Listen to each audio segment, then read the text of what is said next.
Hello dear friends, here we are again for the reading of the Psalms, and today we've come to Psalm 129. We are still in the series of songs for pilgrims going up to Jerusalem, and I love the songs. Mostly they are joyful songs, but this one is different, and I ask you to read for yourself, read it out loud a few times, and see if you can feel the pain that Israel went through, because they've been persecuted since they were young. They've always been persecuted throughout the centuries, and I'm sad to say so, but they still are.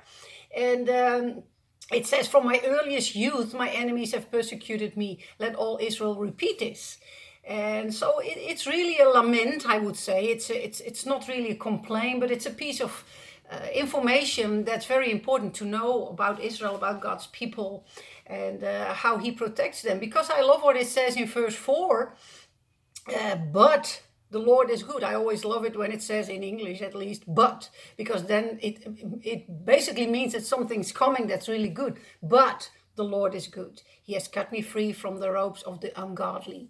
And I think this is something to think about today, whether you live in Israel, whether you live in another country, whether you live among people who hate God or do not love him or his word or his son, Jesus. But can you say that despite what's happening, despite what maybe your people or your country is going through, you can say, but the Lord is good.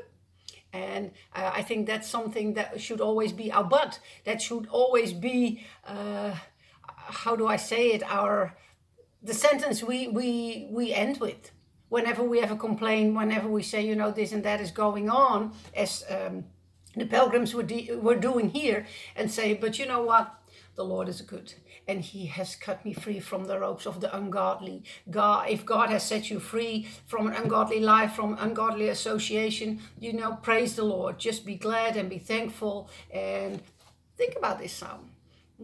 Hope to see you tomorrow. Bye.